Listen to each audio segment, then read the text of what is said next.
आपने कहा पकौड़ा तल लो, फिर आपने कहा पान की दुकान लगा लो, पान की दुकान लगा लो। अगली योजना लेके आएगी कि इस देश के नौजवानों को मुफ्त में 5 करोड़ कटोरा बांटा जाएगा।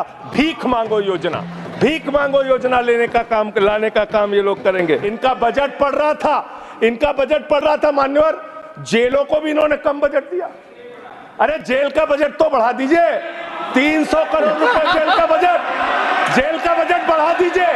अरे अभी हमको जेल में भेजा है, कल तुमको जेल में आना है, तुम सबको जेल में आना है। जेल का बजट बढ़ा, जितना जेल में डालोगे मैं आपसे कहना चाहता हूं, जितना जेल में डालोगे उतना गर्त में जाओगे। जिसने भी ये राजनीति की है उसका समापन हो गया है। अभी 240 पे पहुंचे हो, कल 24 पे पहुंचोगे, इसके बाद 2 पे भी आओगे। आप कहते हैं आप दुनिया की 5वीं बड़ी अर्थव्यवस्था है, 5वीं बड़ी अर्थव्यवस्था है। अरे ये तो सच्चाई बताइए कि ये 5वीं बड़ी अर्थव्यवस्था किसके लिए है? आपने चंद पूंजीपतियों का 16 लाख करोड़ रुपए माफ किया, ये इस देश की सच्चाई है। आपने 16 लाख करोड़ रुपए पूंजीपतियों का माफ किया। आपने 14 देश के प्रधानमंत्रियों ने जितना कर्जा लिया उससे दोगुना कर्जा अकेले आपकी सरकार ने लिया। आपने 150 लाख करोड़ रुपए कर्जा लेने का काम किया, देश को कर्ज में डुबाने का काम किया। बेरोजगारों को उम्मीद थी, 10 साल में आपने कहा था मान्यवर 20 करोड़ नौकरियां देंगे, 20 करोड़ नौकरियां आपने नहीं दी। फिर नौजवानों ने कहा नौकरी दो, फिर आपने कहा पकौड़ा तल लो, फिर आपने कहा पान की दुकान लगा लो, फिर आपने कहा 4 साल की नौकरी कर लो सेना में, 4 साल की नौकरी। मैं मान्यवर आपके माध्यम से भारत के प्रधानमंत्री से बड़ी विनम्रता पूर्वक पूछना चाहता हूं, देश के प्रधानमंत्री को 73 साल की उम्र में तीसरी बार प्रधानमंत्री बनना है, लेकिन किसान का बेटा नौजवान सेना में 4 साल की नौकरी करेगा, ये भेदभाव क्यों है? मैं पूछना चाहता हूं। अब मुझे लगता है एक ही योजना बाकी रह गई है मान्यवर, वो योजना है कि हमारी भारत की सरकार, आदरणीय नरेंद्र मोदी जी की सरकार अगली योजना लेके आएगी कि इस देश के नौजवानों को मुफ्त में 5 करोड़ कटोरा बांटा जाएगा। भीख मांगो योजना लाने का काम ये लोग करेंगे।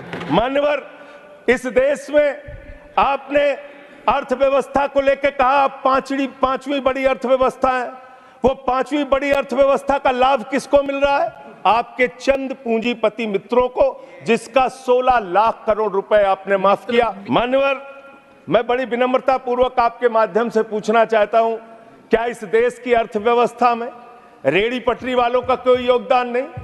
जो 10 करोड़ रेहड़ी पटरी वाले पूरे देश में हैं, उनका कोई योगदान नहीं है क्या मान्यवर? वो भी सरकार को टैक्स भरते हैं। आपकी सरकार उनको भी फूटी आंख से देखना नहीं चाहती। आपने रेहड़ी पटरी वालों को कहा अपने नाम के आगे नेम प्लेट लगाओ, अपने नाम के आगे नेम प्लेट लगाओ। हिंदू हो कि मुसलमान, दलित हो कि पीछे, आदिवासी हो, क्या हो ये बताओ।